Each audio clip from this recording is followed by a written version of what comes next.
You could have killed me, you know. You could have easily killed me because you were sleeping, and you could have parked, and you could have relaxed, and you could have just waited a bit.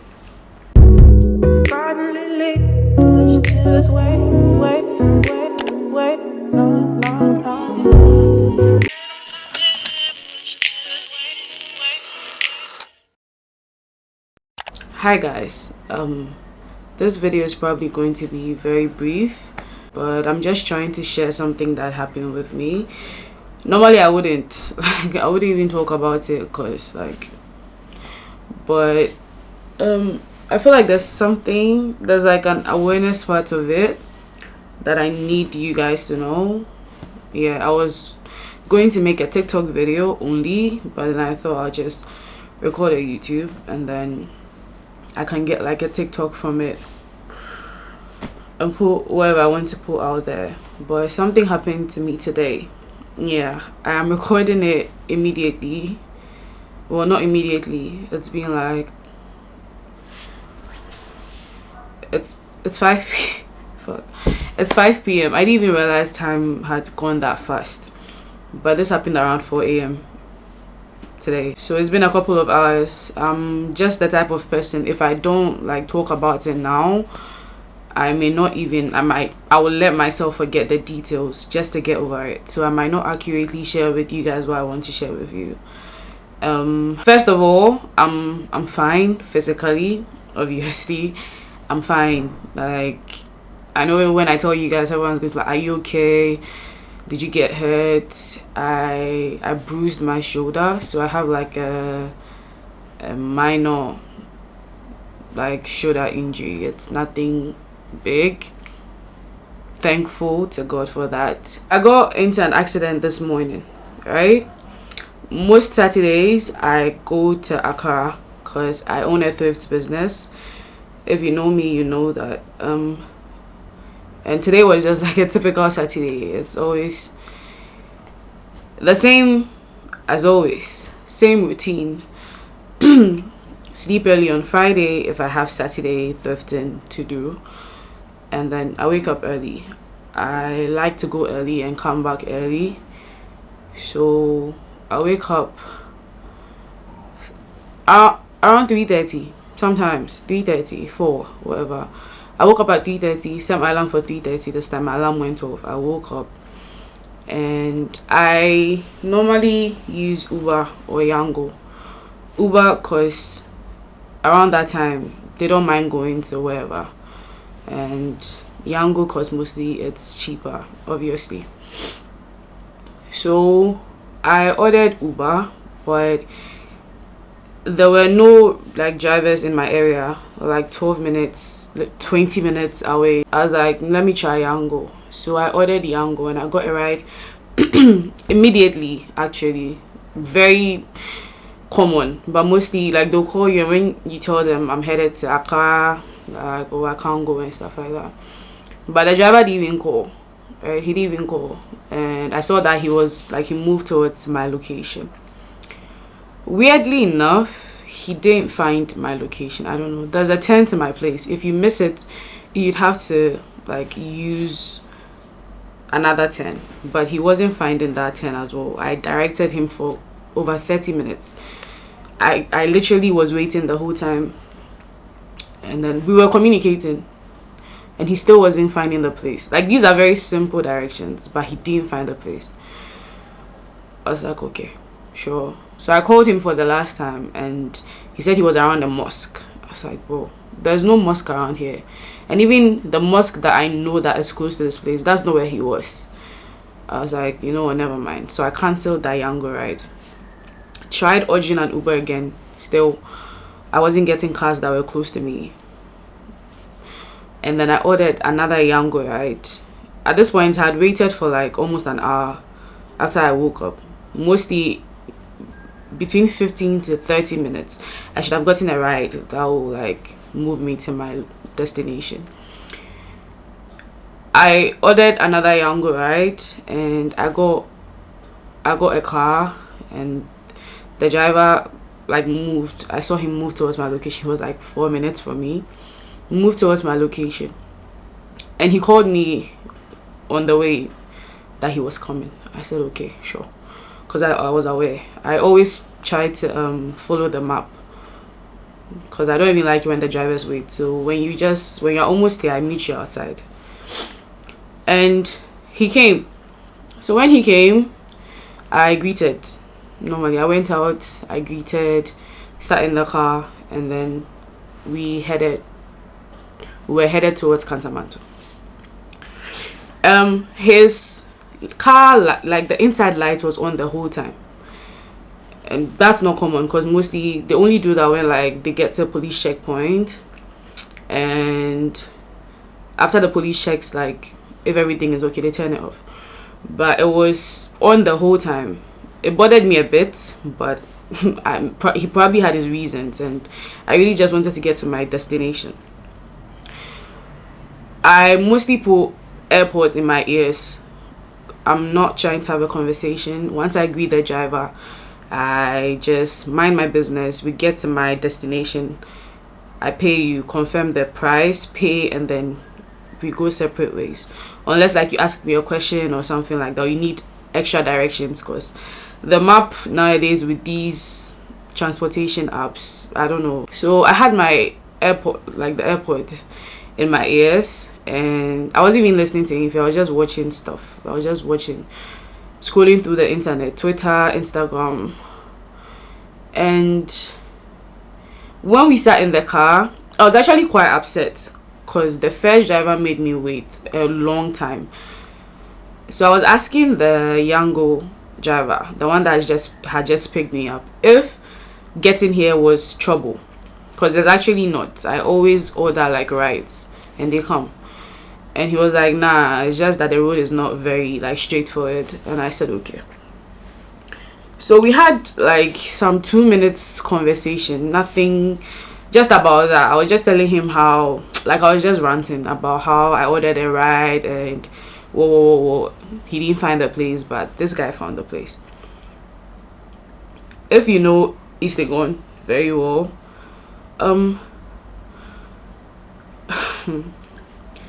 we got to Boundary Road, if you know Garage, East Legon police station, around that side. We got there, and I wasn't even looking on the road. All I heard was the car literally, like, I can't even describe it. I don't have the words. I know how I felt, but I can't describe it. The car just steered off the road, and I could hear the driver try to like bring it to stop, like hit the brakes. So it was like, it wasn't stopping. It was like he wasn't in control. And we slammed into a wall right opposite. If you know Oh My Hair, East Legon, right opposite Oh My Hair, there's a white wall, a blue gate. We slammed into the wall and then the gate, and then the car turned and then got back into the road. Even these things I'm saying, I'm not saying them because I know that's what happened. The driver that was behind our car explained what he saw to me, because he got me home safe. In my experience, all I heard was the driver losing control of the car, and we hitting against something very hard, and then like moving again. Like we hit it that hard to the extent that it bounced us back into the street. And the whole time, so I had my bag on me, I was on the left side behind the driver, but I don't know, weirdly I moved into the middle. Like I think the seat wasn't comfortable. It had that head resting right here on my neck, so it wasn't comfy. So I moved into the middle so I could be like a little bit comfortable. So that was the side that slammed against the wall. The car turned, so the front slammed the side, and like it really turned. I saw the damage when I got down. The whole time I was in the car, all I was trying to do was like get down. Like I was just, the whole time the car was turning, all that was on my mind was I can't wait to get down. Like, I wasn't thinking about I'm going to die or oh my god, we are crashing. I was just thinking about, has it ended? I'm trying to get out. I'm trying to get out of here. I want to get out of here. I'll get out of here. That was all that was on my mind. And then the car like stopped. So even when it was turning, I was trying to reach for the handle, but then I knew that if it was moving so much and I open to get out, I might get very hurt because I don't know in what position the car is going to stop. So fortunately, when the car just stopped, I opened the door. My bag was on me. I just like, and I had my phone in hand, my AirPods in my ears. My body slammed against the car when it hit the wall, and then this AirPod, the left ear fell, and I still had the right one in.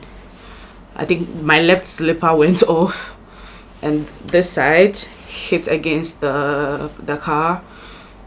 I just got out through the other side, and then sat on the on the floor on the street, on the floor, and I just took out my phone. Like, I saw that I was still having my phone. I was holding my phone in my hand like this because the whole time I was in the car, I was watching stuff. So when it happened, I had grabbed my phone this hard, and I got out with anything that I could hold.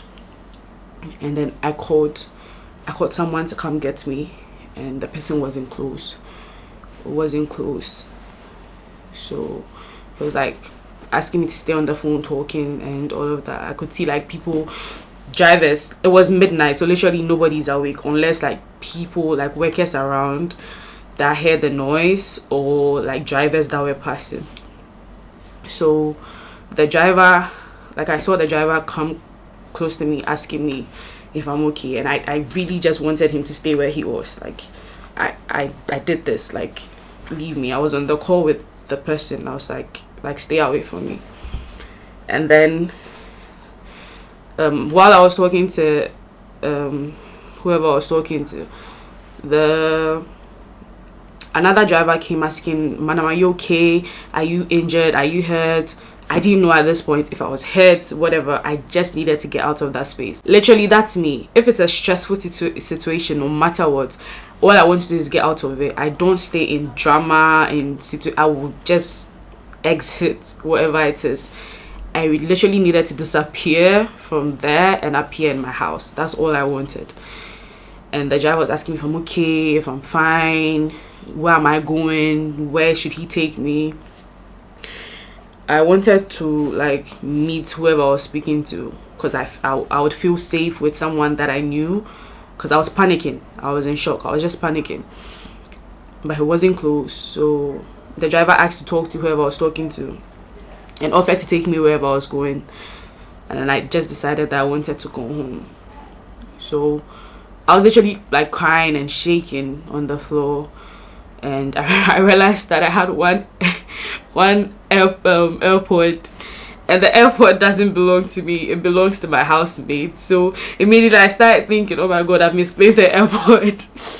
And I saw that I was wearing one slipper, so I went back into the car. Like, at this point, the driver was like checking his car and stuff like that. I went into the car, I couldn't see anything.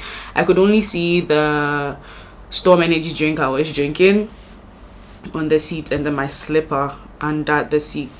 So I just pulled it out. I was using the other side, and I realized that that side is damaged, so it couldn't open. Like, the handles had come off and all of that. And then they asked me did I leave something, I should use the other side. So I used the other side, and I got my slipper. I couldn't find the airport. I can't believe that even when that happened, I was so concerned about the fact that I've misplaced something that belongs to someone. Like, I can't believe that was even considered, but it was. And the other driver helped me get into his car. And he was like, where am I going? I said, School Junction. And he was like, oh my god. Like, he was right behind us. So he saw everything that happened. Me in the car, I just heard a loud, like, I just saw the driver struggling with the car and the car moving in ways that we weren't going, and I just heard a slam against something and then turn again.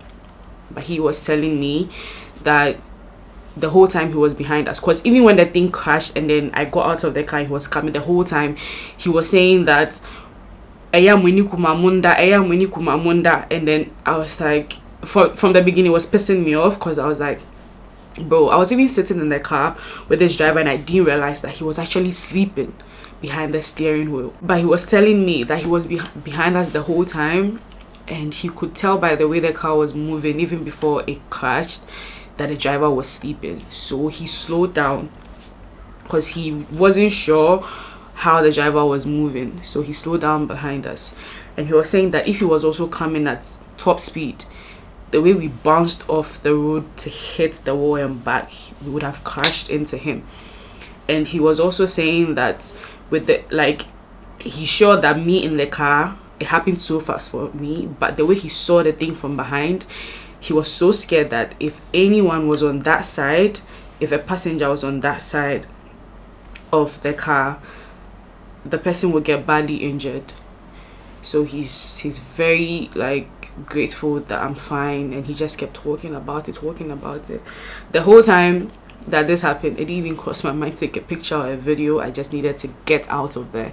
So it was when I sat in the other car that we were like passing, literally leaving the place, that I took my phone and then recorded the front of the car, and I realized that the whole front, I don't know what it's called, but it had come off. That's how hard the car hit the wall.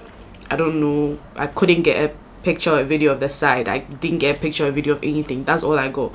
So even if you look at the video, you think, oh, I saw an accident and I was passing, but I had literally just come out of that car and I couldn't believe it. Like, I was still in shock. I wanted to be around someone I felt safe with. I wanted to just be in my safe space.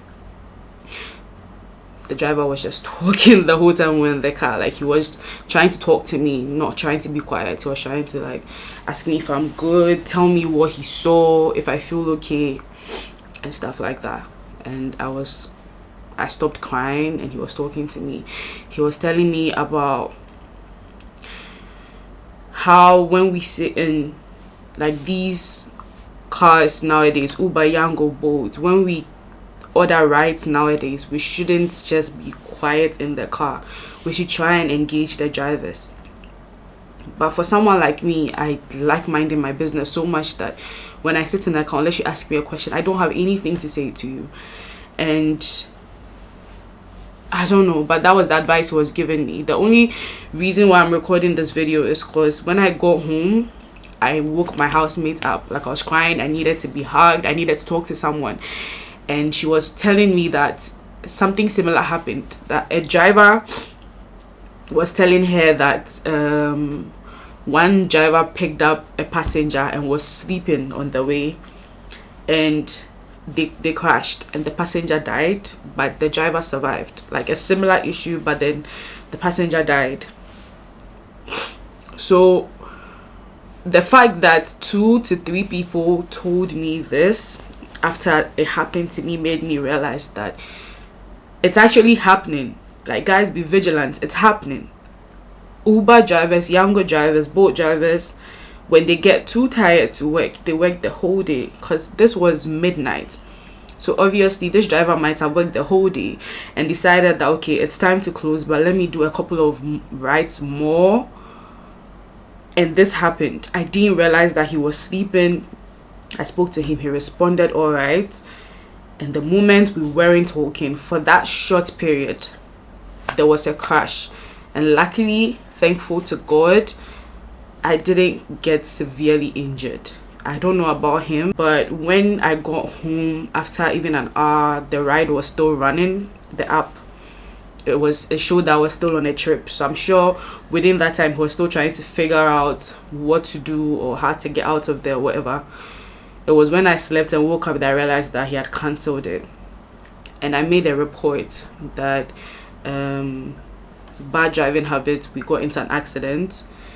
And I think the Yango customer service thing responded that they wanted to call and ask if I was injured and all of that. But I didn't want, because I'm not severely injured and I'm really not trying to, I don't know, but I wasn't up for it.